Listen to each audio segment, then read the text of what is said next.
사무엘하 7장 15절부터 16절 말씀을 자막을 통하여서 그리고 표신 성경을 통하여 하나님의 말씀을 읽도록 하겠습니다. 함께 봉독합니다. 내가 내 앞에서 물러나게 한 사울에게서 내 은총을 빼앗은 것처럼 그에게서 빼앗지는 아니하리라. 내 집과 내 나라가 내 앞에서 영원히 보존되고 내 왕위가 영원히 견고하리라 하셨다 하라. 아멘. 우리가 하나님에 대하여서 하나님을 통하여서 자신의 인생에 꾸는 꿈의 크기하고 하나님이 우리를 통하여서 갖고 계시는 하나님의 꿈의 크기하고 비교를 해본다면 여러분들은 누구의 꿈이 더 크다고 정말 마음에서 진심으로 확신하고 신뢰할 수 있겠습니까? 우리가 찬양의 가사로는 자주 나보다 나를 더 잘 안다라고 말하지만 실제로 우리 하는 행동들을 보면 내가 하나님보다 나를 더 잘 안다 이런 태도로 살 때가 많지요. 다윗이 하나님의 성전을 건축하겠다는 아주 야심찬 발표를 하였을 때에 나단도 선뜻 동의했습니다. 그러나 정작 그 집에 거하실 하나님은 반대의 의사를 표현하셨어요. 다윗의 제안을 거절했습니다. 오히려 다윗에게 거꾸로 제안을 하시기를 10절부터 15절까지 있는 말씀이 다 그런 내용인데 이 다윗에게 적어도 요약해보면 한 4가지를 약속을 하세요. 내가 이 땅의 위대한 자들처럼 다윗의 이름, 너의 다윗이라고 하는 이름을 이 땅의 아주 위대한 이름으로 만들어주겠다. 그리고 너를 모든 원수에게서 벗어나서 편히 쉬도록 해주겠다. 그가 통치하는 나라에 평안이 있다 이 말입니다. 뿐만 아니라 12절 13절에 보면 내 씨를 내 뒤에 세워서 그의 나라를 견고하게 하고 영원히 그 나라를 견고하게 하겠다. 이 견고한 나라에 대한 약속을 하고 계세요. 그러니까 무너지지 않는, 내 후손을 통해서 무너지지 않는 나라를 세우겠다 말씀을 하시고 마지막 15절에는 비록 그들이 죄를 지어서 인생의 채찍을 맞고 사람의 매를 맞을 수는 있지만 그러나 사울 왕처럼 나는 은총을 거두지는 않겠다, 왕위를 빼앗지는 않겠다 이렇게 약속을 하세요. 여러분이 4가지 중에서 여러분 마음에 위로가 되는 게 어떤 것입니까? 너의 이름을 크게 해주겠다, 내가 너의 나라를 영원히 견고하게 세우겠다, 그리고 네가 사는 곳은 네가 통치하는 나라는 평안이 가득하다. 이런 3가지와 마지막에 네가 죄를 지어서 매를 맞을 수는 있지만 내가 은총을 거두거나 빼앗지는 않겠다. 이 4가지 중에서 여러분은 어떤 것이 여러분에게 가장 위로가 되고 큰 약속으로 다가오는지요?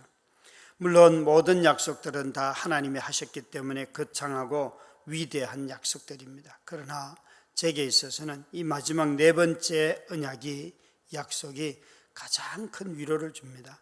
죄를 지어서 매를 맞을 수 있지만 하나님의 백성으로 삼아주시고 자신의 아들로 우리를 삼아주셔서 그 아들 된 자리, 백성의 자리를 결코 신분이 바뀌지 않는 이런 은혜를 나에게 주시겠다. 사람의 매와 인생의 채찍은 맞을 수는 있지만, 그래서 이런 죄가 형벌을 가져오지만 그러나 신분이 변하지는 않는다. 너희가 고통과 고난을 당할 수는 있으나 영원한 약속으로 이제는 나는 너희들을 버리지 않겠다. 이렇게 하나님이 약속하셨다는 것이에요. 여러분, 사울은 베냐민 가문이었습니다. 그는 왕으로 세움을 입었지만 그의 세대에서 사실 끝난 거죠. 이스보셋은 일종의 그 아브넬이라고 하는 장군이 통치한 것이기 때문에 그가 형식적인 왕이었지만 이 다윗의 가문에서도 이 사울처럼 불순종하는 사람들이 많이 나타나지요. 그러나 이 유다 가문에 세워진 이 하나님의 약속은 빼앗기지 않겠다는 것이에요. 창세기 48장 49장에 보면 야곱이 죽을 때에 12자녀들의 이름을 한 명씩 불러내서 축복의 기도를 할 때 유다에게는 너에게 이 왕의 궤를, 왕의 지팡이를, 왕의 면류관을 줘서 내가 너를 영원히 세우겠다는 약속을 이렇게 이루고 계시잖아요. 그래서 오늘 읽은 이 사무엘하 7장 15절 16절 말씀에 있는 것처럼 14절에 이렇게 합니다. 나는 그에게 아버지가 되고 그는 내게 아들이 되리니 그가 만일 죄를 범하면 내가 사람의 매와 인생의 채찍으로 징계를 하려니와 내가 내 앞에서 물러나게 한 사울에게서 내 은총을 빼앗은 것처럼 그에게서 빼앗지는 아니하리라. 사울에게는 왕을 세우는 왕으로 그 직분을 주셨지만 빼앗았다는 것이에요. 여러분, 이 일이 영원히 빼앗기지 않는 이 직분, 영원히 빼앗기지 않는 나라, 영원히 빼앗기지 않는 은총, 이것이 어떻게 우리에게 성취되었습니까? 우리는 다윗이 아니라 참 다윗이신 예수 그리스도를 통하여서 우리에게 이 일이 이루어졌습니다. 그리스도 예수 안에서 하나님의 자녀된 우리들은 허물이 있어서 매를 맞을 수 있고 인생의 채찍을 맞아서 여정 중에 질병에 걸리기도 하고 재산을 잃기도 하고 많은 일들을 다 겪지만 이 한 가지만큼은 결코 일어나지 않습니다. 하나님이 우리를 버리지 않는다. 하나님이 우리를 쫓아내지 않는다. 우리는 고난당할 때에 나의 죄 때문에 이런 일이 왔는가 봐 라고 말하는데, 예, 좋습니다. 고난이 죄로부터 왔다고 생각하시는 분들이 계신다면 그 다음 말도 생각하셔야 됩니다. 내가 이 죄로 말미암아 고난당할 수는 있지만 버림받지는 않는다. 하나님께서 나를 인생의 채찍을 가지고 다시 자신에게로 돌이키신다 하는 이것도 믿으시기 바랍니다. 내 죄 때문에 형벌을 받고 어려움을 겪는다, 거기서 멈추지 마시고 이 채찍은 맞을 수 있으나 매를 드실 수 있는 분이 하나님이시고 자신의 아버지, 우리의 아버지인 하나님을 닮도록 하기 위해서 매를 드시는 것은 믿지만, 그러나 동시에 결코 이것 때문에 버림받지는 않는다. 여러분, 이지선 씨가 쓴 꽤 괜찮은 해피엔딩이라는 최근의 책이 있어요. 우리는 이지선 씨가 누구인지 다 알고 있습니다. 그가 대학교 다닐 때에, 그러니까 20대 초반의 나이에 교통사고를 당하여서 화상을 입고 얼굴을 지난 20여 년 동안 수십 번씩 그렇게 수술을 하면서 살아오는 자매이지요. 화상 환자들은, 저도 아내의 다리에 화상을 입고 난 뒤에 의사들이 화상 수술할 때 늘 하는 말들이 있어요. 화상 수술은 또 반복해야 된다는 거예요. 그래서 이 이식할 피부가 없으면 더 이상 수술 못합니다. 그렇게 이야기를 합니다.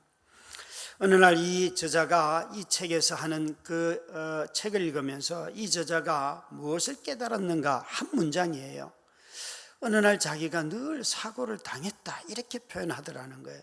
그래서 사고를 당했다, 이 말은, 당했다는 말은 항상 자신은 피해자로 남아있고 누군가를 가해자로 지목을 한다는 거죠. 그러니까 항상 자신을 바라볼 때 피해자로만 본다는 것이에요.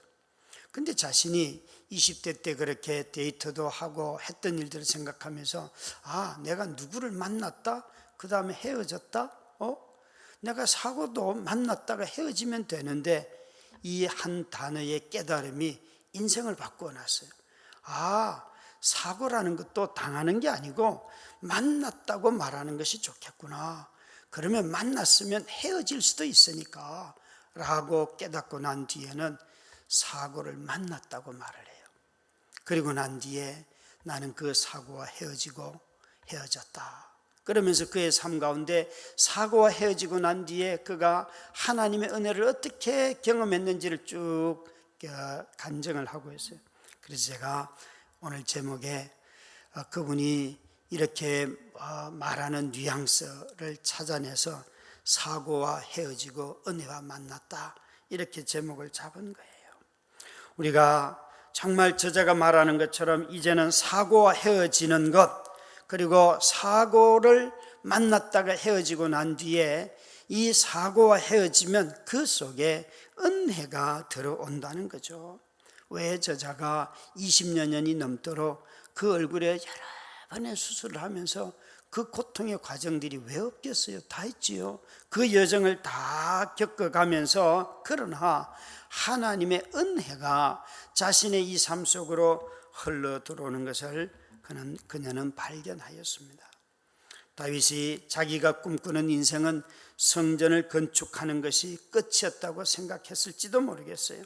그러나 하나님은 다윗을 통해서 네가 성전을 건축하는 것이 나를 기쁘게 하는 것이 아니라 네 자손들이 어떻게 될 것인가, 너의 나라를 통해서 내가 너를 세워서 이 이스라엘의 나라를 어떻게 이루어갈 것이며, 그리고 이스라엘이 곧 혈통의 이스라엘뿐만 아니라 이방인들까지 다 들어오는 엄청난 하나님의 백성으로서의 이스라엘을 어떻게 건축할 것인지 영원한 나라를 하나님이 약속하셨어요.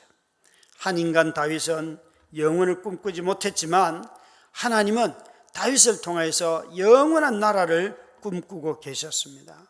여러분, 영원한 약속이 이루어지는 나라, 그것은 하나님의 이 은총이 사라지지 않고 은총을 빼앗지 않기 때문에 이루어지는 나라입니다.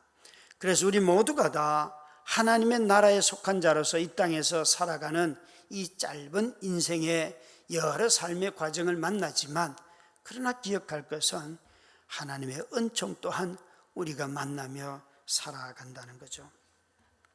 다대림교회를 생각할 때마다 제가 갖는 생각이 있었어요. 저는 사실 이전에 이렇게 말했습니다. 내가 20년째 되면 사임을 한다, 그렇게 말씀을 드렸는데 이제 20년째가 2년밖에 남지 않았어요. 그리고 올해 앞으로 7년을 더 사역하겠다고 신임 투표를 해서 통과가 되었어요.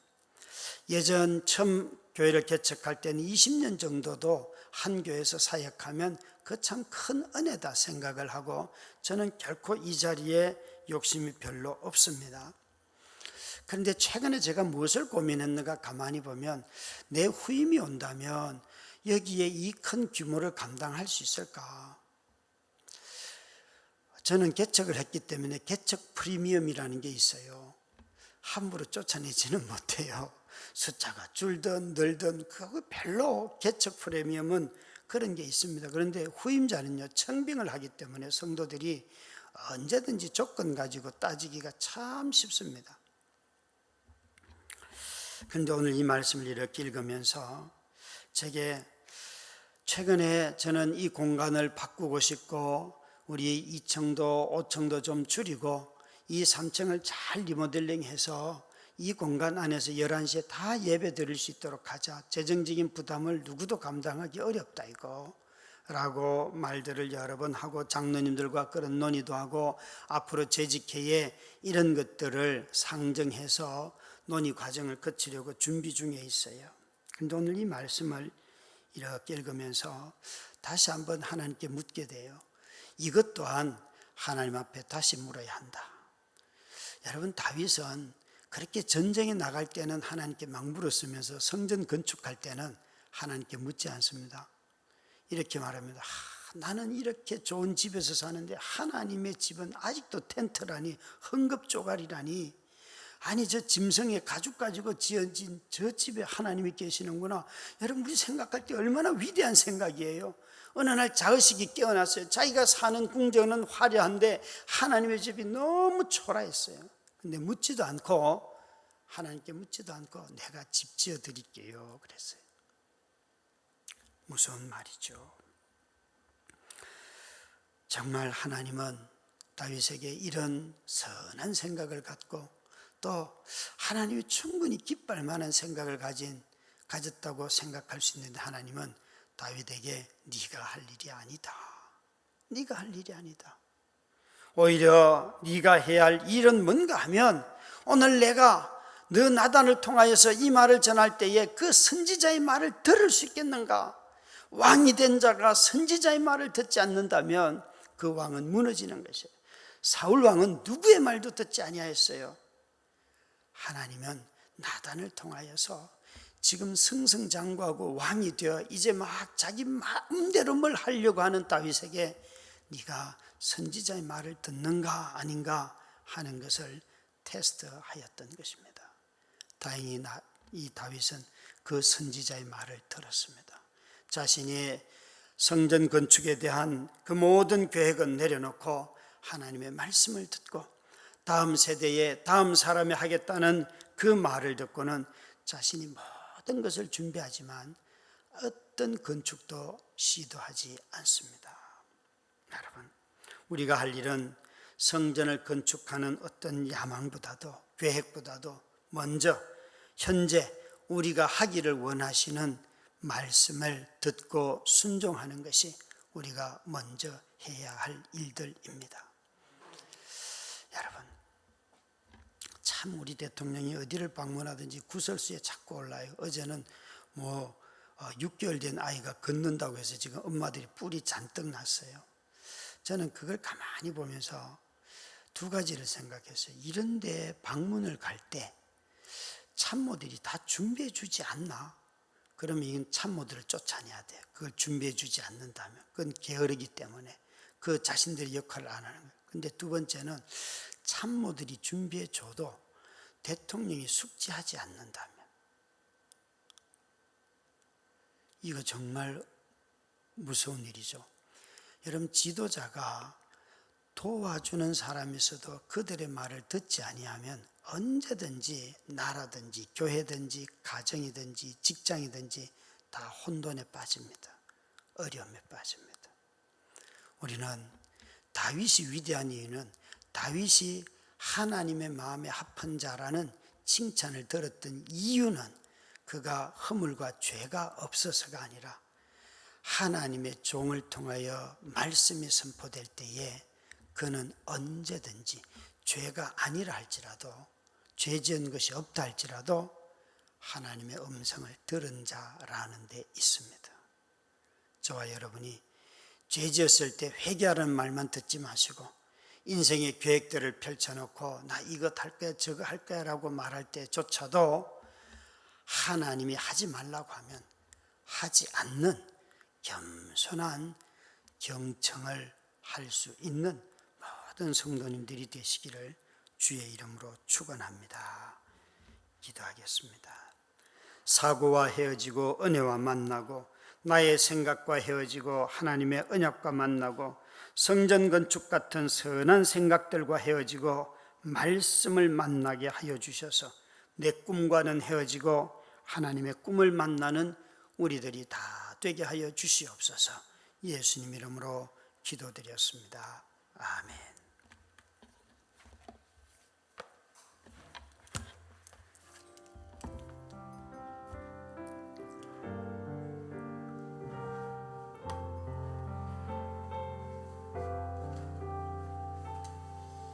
살아계신 아버지 하나님 그렇습니다. 주님 앞에서 제 자신이 먼저 정말 주 앞에서 누리게 하여 주시옵소서. 성령님 저에게 순하게 바꿔주시옵소서. 참으로 아버지 하나님 당신의 뜻만 기억하고 아버지 앞에 겸손히 서는 자가 되도록 도와주시며 주여 간절히 바라고 간구합니다. 아버지 하나님 은혜와 자비와 긍휼을 내려주시옵소서. 성령이여 성령님 오셔서 주의 음성을 듣고 주의 말씀을 하는 자들의 귀를 기울이게 하여 주시옵소서. 하나님, 우리가 이 하나님의 은혜를 날마다 사모하며 나아가는 우리들이 다 되게 하여 주시옵소서. 아버지 하나님 정말 형식적으로 이 자리에 나와 있는 제 자신이 아니라 한 사람이라 할지라도 아버지 하나님 주의 음성을 듣고자 하는 자들을 모아주시옵시고 불러주시옵소서. 주여 모든 교역자들이 기도하게 하옵소서. 주 앞에 부르짖으며 주님을 찾으며 주를 경외하며 주 앞에 엎드리는 저희 모두가 되게 하여 주셔서 주님 말씀하여 주시옵소서. 내가 듣겠나이다. 이것이 우리의 노래